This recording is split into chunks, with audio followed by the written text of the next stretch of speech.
पारेंगे जो संयमित होकर निर्णय लेंगे। अधिक पढ़ा हुआ आप लोगों के सिलेक्शन का आधार नहीं बढ़ेगा, ये बता दूं। अधिक बार पढ़ा हुआ सिलेक्शन का आधार बनेगा।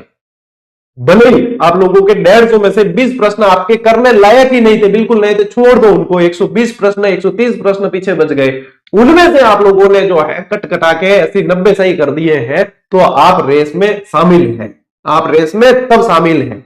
अधिक पढ़ लिया वो 80-90 तक भी नहीं पहुंच पाएगा, वो 40% का क्राइटेरिया भी पार नहीं कर पाएगा। इस वीडियो के अंत में मैं फिर से अध्यक्ष साहब से, आलोक राज जी से यह निवेदन करना चाहूंगा कि इस बात का संज्ञान लें। पेपर किसी भी विद्यार्थी को, अभ्यर्थी को बाहर करने के लिए नहीं बनाया जाए, बल्कि सिलेक्शन के लिए बनाया जाए। पेपर जिस लेवल का है उसके अकॉर्डिंग बनाया जाए। पेपर के अंदर जैसे सवाल है उसके अनुसार टाइम दिया जाए, या टाइम जैसा दिया है उसके अनुसार सवाल दिए जाए।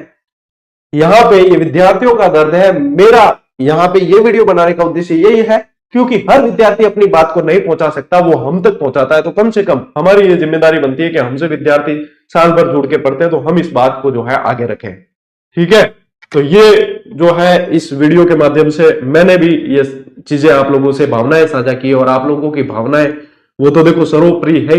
एक बात और है कि अपडेट होने की सभी को जरूरत है, आपको भी है, मुझे भी है। मैं सबसे ज्यादा ये समझता हूं, मुझे सबसे ज्यादा अपडेट होने की जरूरत है। जब व्यक्ति अपने आप को अपडेट करने की सोचेगा तो दिखती बात है कि वो अगले को भी कह सकता है कि आपको भी अपडेट होना है। वो समय गया कि 2-3 साल 4 साल पहले जिस पैटर्न से एग्जाम हो जाते थे निकल जाते थे सीधे सीधे। अब अपडेट होने की जरूरत है। अब हमको जिस तरीके से एग्जाम पैटर्न आ रहा है उसके अनुसार पढ़ने की जरूरत है। उसके अनुसार हमें, यदि मैं मेरे देखूं तो मेरे को उसके अनुसार राइटिंग बुक, पुस्तक लेखन की जरूरत पड़ेगी। पुस्तकें उस अनुसार तैयार करनी पड़ेगी, क्लासेस उस अनुसार लेनी पड़ेगी, टेस्ट सीरीज उस अनुसार लेनी पड़ेगी। यानी कि अपग्रेड की जरूरत सिर्फ आपको नहीं, हमें भी है, और मैं इस बात को स्वीकार करता हूं। और जब स्वीकार करेंगे तभी अपन चुनौतियों को देख पाएंगे, झेल पाएंगे, सामना कर पाएंगे। तो ये चीज है, हर व्यक्ति को स्वीकार करना ही पड़ेगा। आज मैं कर रहा हूं, कल कोई और करेगा, और जितने जल्दी स्वीकार कर लेंगे उतना जल्दी हम परिस्थितियों को भांपकर उसके अनुसार प्रदर्शन कर पाएंगे, और विद्यार्थी जो है जुड़े हुए वो चयनित हो जाएंगे। तो इस बात को समझे साथियों, और इस वीडियो को साझा करें ताकि ये बात आगे तक पहुंचे कि विद्यार्थियों को समय नहीं मिला है इस तरीके के पेपर को करने में, उन्हें पर्याप्त समय दिया जाए और इसका संज्ञान लिया जाए। आज के इस वीडियो में, इस सेशन में साथियों इतना ही। मिलता हूं मैं अगले वीडियो में, अगले सेशन में। तब तक के लिए राम राम, जय हिंद। कहूंगा कि जिसको लेवल फर्स्ट में 110% जिसके सही है वो मान के चले, बाकी तैयारी करते रहें। बता रहा हूं, हो सकता है कि लेवल फर्स्ट में 100+ सिलेक्शन हो जाए, हो सकता है 95+ सिलेक्शन हो जाए, वो तो क्या पता किसको। मैं तो ये कहूंगा कि आपको 110 से नीचे मानना ही नहीं चाहिए, मेरा एक आइडिया है। वही मैं कहूंगा लेवल सेकंड में आप कर रहे हो तो लेवल सेकंड में मैं तो कहूंगा कि साइंस वाले बच्चों को 115+ जिसके सही हो रहे हैं कटपीट के, उसको मानना चाहिए। यही मैं इंग्लिश में कहूंगा, ये मैं एसएसटी में कहूंगा कि 110+ वाले को सही मानना चाहिए, बाकी को नहीं मानना चाहिए। ये हिंदी में कहूंगा, ये संस्कृत में कहूंगा। तो मेरी बात किस आधार पे कही जाएगी? भाई सीटें इतनी कम है और वहां कुछ बच्चे तो इतने होंगे जिनकी इनकी प्रैक्टिस इतनी अच्छी होगी कि मान लीजिए 130% उन्होंने किए, और हो सकता है उनमें 115 उनको आते हो, 5-7 तुक्के लगाए हो, 5-7 गलत हो जाए। तो इन चीजों का किसी को आइडिया नहीं होता है। आप ये मान के चलिए कि कट ऑफ का सीधा सा गेम ये है कि इतनी कम सीटों में कोई टीचर नहीं बता सकता कि कितनी कट ऑफ जाएगी।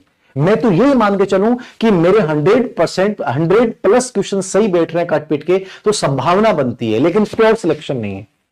तो बजाय इन चीजों के उलझने के मैं इसकी कट ऑफ, इसकी कट ऑफ, इसकी कट ऑफ, मुझे केवल और केवल अपनी पढ़ाई पे ध्यान देना चाहिए, एक अच्छी प्लानिंग बनानी चाहिए, अच्छी बुक्स के साथ आगे बढ़ना चाहिए। यही तरीका, और कोई तरीका आपके पास नहीं बचता है।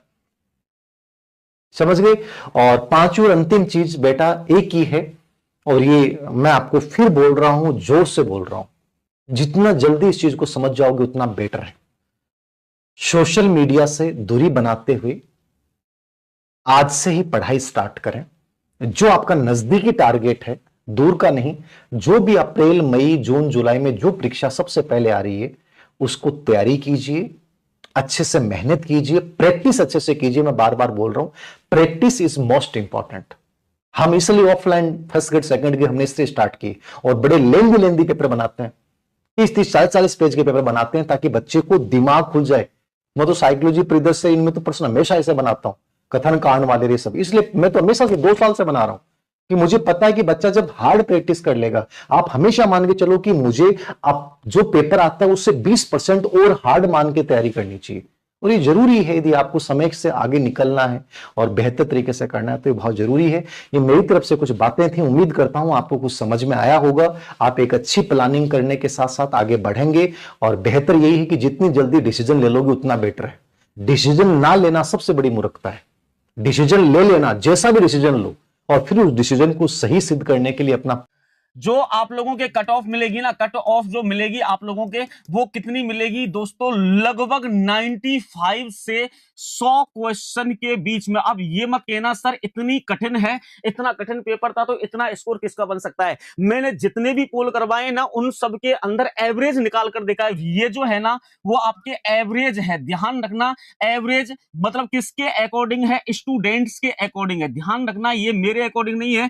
जितने भी पोल्स आप लोगों के हुए ना, उन पोल्स के अकॉर्डिंग मैंने निकाला है कि जो स्टूडेंट है, किसी ने मतलब मैक्सिमम जो पार्ट है वो 100 से 105 निकाला है, 100 से 105 दिया है, 107 दिया है, और लगभग जो कम दिया है वो 90 से 95 दिया। तो मैंने एवरेज निकाला है कि लगभग 95 से 100 की जो मध्य की चीजें हैं वो आप लोगों को मिलेंगी। और इसके अंदर यदि मैं आप लोगों से कहूं कि ये चलो मान लीजिए मेल की आप लोगों को आ जाएगी, किसकी आ जाएगी भाई? मेल की आप लोगों को आ जाएगी। अब आप लोग मुझे ये बताइएगा फीमेल की कितनी रह सकती है, मतलब जो महिलाएं हैं, महिलाओं की कट ऑफ कितनी रह सकती है, तो ये चीज मुझे बताना है। तो फीमेल जो है ना आप लोगों के, इनकी कट ऑफ कितनी रह सकती है। बाकी कैटेगरीज वाइज जो है वो आप लोगों के अलग अलग आपके जो कट ऑफ है वो आपके मिलेगी। और ध्यान रखना है, पेपर चाहे कैसा भी हो, चाहे सरल हो चाहे कठिन हो, पेपर हमेशा उच्चतर श्रेणी का ही आता है। लेकिन अब की बार तो क्या दे दिया है? अब की बार तो ये दे दिया है कि सब सारे जो क्वेश्चंस हैं वो आप लोगों के मतलब कहने का उच्चतम लेवल के ही हैं, उच्चतम लेवल के ही हैं, जिसमें पढ़ने के लिए समझने के लिए टाइम आपको मिलेगा ही नहीं। दूसरी बात करें, अभी कुछ दिन पहले आप लोगों को क्या मिला था? कुछ दिन पहले आप लोगों को जैसे बीडीओ भर्ती परीक्षा, ग्राम विकास अधिकारी, जो आप लोगों को विलेज डेवलपमेंट ऑफिसर भर्ती परीक्षा है, ऐसे ही आपके चतुर्थ श्रेणी फोर्थ ग्रेड जो भर्ती परीक्षा है, इसका भी आप लोगों का रिजल्ट आया।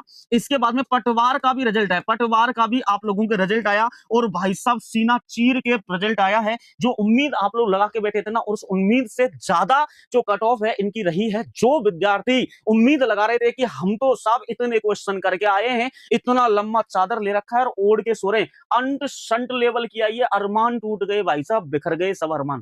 फोर्थ ग्रेड की देख लो आप लोग, इतनी कौन कट ऑफ ले जाता है? जो बच्चा कह रहा था कि सर मेरे इतने क्वेश्चन हो रहे हैं, मेरे 75 क्वेश्चन हो रहे हैं, मेरे 78 क्वेश्चन, भाई सब देख लो ना कितनी गई है। कट ऑफ तो ज्यादा ही रहने वाली। और इसकी कट ऑफ, रीट भर्ती परीक्षा की कट ऑफ ज्यादा यूं रहेगी क्योंकि पोस्ट तो यहां पर कैसी है, यहां पर पोस्ट जो है ना, वो पोस्ट तो कैसी है, कम है।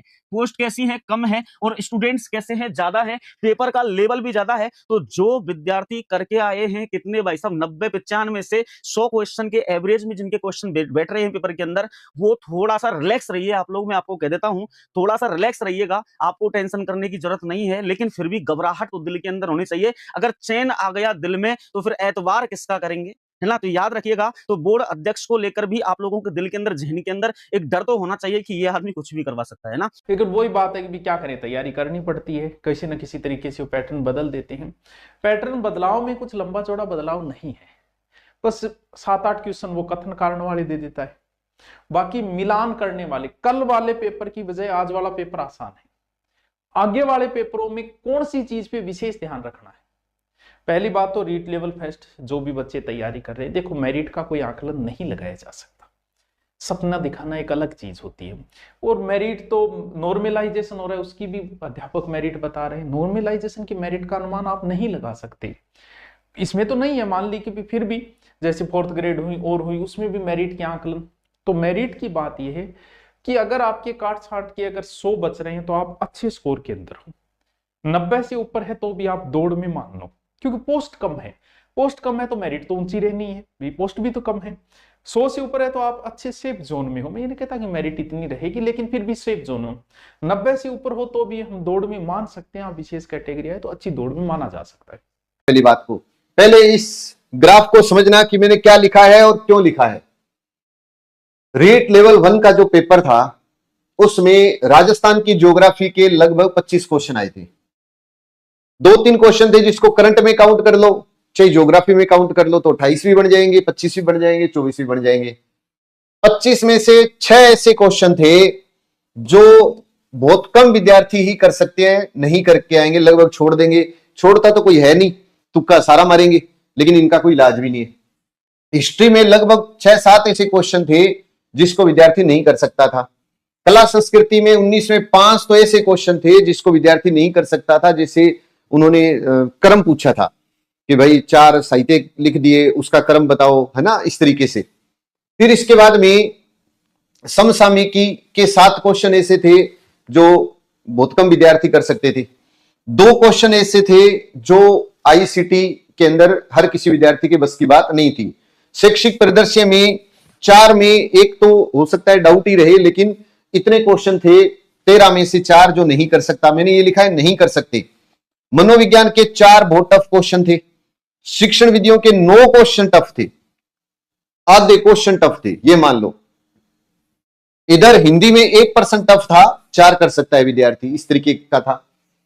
अंग्रेजी में 3% टफ बन रहे थे, साइंस में 2, सामाजिक में 1, क्योंकि राजस्थान की पॉलिटी जैसे वो सामाजिक में काउंट करेंगे अपने, तो उसमें एक संविधान का क्वेश्चन था, नॉर्मल था, लेकिन एक सन वाला था। अब सबको ये तो पता था कि माउंट आबू सबसे पुरानी है ना, लेकिन उसके बाद दूसरी, तीसरी, चौथी वो किसी को नहीं पता था, तो इसलिए ये थोड़ा सा एक डाउट में जा सकता है। गणित में 3 तो सब कर देंगे, लेकिन 2 डाउट वाले क्वेश्चन है। अब इसका निचोड़ ये है कि 150 में से 53 ऐसे क्वेश्चन थे जो कोई बहुत कम परसेंटेज कर दे तो कर दे, बाकी चांस कम है कि नहीं होते ये क्वेश्चन। अगर 53 क्वेश्चन नहीं करने वाले थे तो टोटल क्वेश्चन 150 में से 53 करूं तो 97 क्वेश्चन जिसके सही है वो तो है बिल्कुल सेफ जोन में, उसमें तो कोई किंतु परंतु ही नहीं है ना। जो बात मैं कह रहा हूं वो बिल्कुल ऑथेंटिक सी बात कह रहा हूं, गलत नहीं कह रहा। लेकिन ये ध्यान रखना कि 150 में से 53 जो क्वेश्चन है वो ऐसे थे कि बस की बात नहीं थी, और 97 वो क्वेश्चन है जो विद्यार्थी करके आए हैं। अगर उनके 97 क्वेश्चन सही हो रहे हैं तो मैं ये कहता हूं कि वो सेफ जोन में है, वो सिलेक्शन लगभग चांस है ले जाएंगे। अब मैंने आगे क्या लिखा है इस बात को समझना। 97 क्वेश्चन तो वो है जो बिल्कुल सही कर सकता था विद्यार्थी, लेकिन 97 क्वेश्चन या 95 क्वेश्चन पर बच्चा रुका नहीं होगा, उसको लगा होगा कि अभी 60, 65 या 55 क्वेश्चन तो मैंने किए ही नहीं। तो मेरा ये मानना है कि उसने 115 या 120 क्वेश्चन कर दिए, और ये जो 20 क्वेश्चन आपने किए मैं कहता हूं कि वो सब गलत थे, क्योंकि तुक्का मार रहे हो, इसका मतलब उत्तर नहीं आता, उत्तर नहीं आता तो इसका मतलब है कि भाई ये क्वेश्चन फिर आपके गलत हैं। अब अगर 20 क्वेश्चन आपके गलत हैं तो 20 में से 1/3 की मार्किंग करेंगे तो 7 जो सही क्वेश्चन है वो और चले जाएंगे आपके। समझ रहे हैं इस चीज को कि 97 क्वेश्चन अगर सही थे तो बिल्कुल सिलेक्शन हो रहा था। अब इतने वाले का तो 100% ही हो रहा है, लेकिन जिसने तुक्के मारकर 15-20 क्वेश्चन कर दिए उसके 7 सही में से चले जाएंगे, तो बच गए कितने? 90%। ये लगभग बचेगा विद्यार्थियों के पास, 90% सही बचेंगे। जिन्होंने कुछ कंट्रोल रखा है उनके बचेंगे, नहीं रखा वो तो गए। अब 90 क्वेश्चन बचेंगे, इसका मतलब हो गया 60%, और लगभग जिसके 60% नंबर बन रहे हैं 90% सही हो रहे हैं या 90 के आसपास सही हो रहे हैं, है ना। आजकल कैटेगरी में बहुत बड़ा अंतर नहीं आता है, बिल्कुल बहुत बड़ा अंतर नहीं आता, कोई 2, 4, 5% ऊपर नीचे होता है ना। तो मैंने जो ये मान लो कि मैं जो कैटेगरी बता रहा हूं वो जनरल की बता रहा हूं, और SC, ST, OBC वो भी मैंने नहीं बनाई, क्योंकि मैंने तो एक लगभग एक रफली एक अनुमान बताया है आपको। तो ये लगभग कट ऑफ रह सकती है 90 का मतलब हो जाएगा 180 नंबर, 180, और अगर 95 कर लोगे तो 190। 180 से 190 नंबर जिसके बन रहे हैं या जिसके 90 क्वेश्चन सही हो रहे हैं वो कहीं ना कहीं है। सर हम तो 140 कर गए, मैं कह रहा हूं ना ये क्या है, पेपर ऐसा था। एक बात समझना, हम ये कहते हैं कि पेपर बहुत ही टफ था, ऐसी बात भी नहीं है, क्योंकि जहां 4-4 आ जाती है ना बातें, वहां सही होने के चांस ज्यादा हो जाते हैं। लेकिन पेपर इतना बड़ा था कि पेरे को पढ़कर नीचे ऑप्शन में आए ना तो पेरा भूल जाते थे और जब ऑप्शन को पढ़कर पेरे में जाते थे ना तो फिर पर्सन का ऑप्शन भूल जाते थे। तो और ऊपर से उसने लिख दिया ऐसे लिख रखा था, ए सही है, आर गलत है ना। आलोक राज ये आलोक राज देखो, आलोक राज अपने आप में पूरा फेमस हो गया, उसने ऑप्शन में भी अपना नाम रख दिया, A for Alok, R for Raj, है ना। तो दिक्कत ये थी कि पर्सन इतना बड़ा, तो विद्यार्थियों के जो कमेंट आ रहे थे तो वो कहते कि आलोक राज जी कोई बात नहीं, आपने पेपर इतना बड़ा दिया, आप टाइम तो बढ़ा देते थोड़ा, ताकि हम ढंग से कर लेते। बिल्कुल है ना। तो ये चीज है, कोई समस्या नहीं है। 90 क्वेश्चन या उससे ऊपर ऊपर जो चल रहे हैं वो बिल्कुल सेफ जोन में, 90 वाला सेफ जोन में है, इसमें किंतु परंतु नहीं है। जो कट ऑफ थी मैंने आपको बता दी, इसमें कोई किंतु परंतु हो तो भी बता देना भी, मैंने जो बताई है वो स्टिक बताई है बिल्कुल। फिर भी अगर आपको लगे तो आप बता देना। अब बात आती है कि सर इस तरीके का पेपर आएगा तो अब संकल्प क्या करेगा। पहली बात तो ये कि हमारे अध्यापकों ने जो पढ़ाया है वो फुल डिटेल स्टडी करवाई थी, कोई किंतु परंतु नहीं है। अपने बच्चे खूब सारे सिलेक्शन होंगे, इसमें भी दिक्कत नहीं है। लेकिन बार बार कहने के बावजूद जिन्होंने गलत ज्यादा कर दिए उनका कोई भगवान ही रक्षक है भैया, और कोई इलाज नहीं है।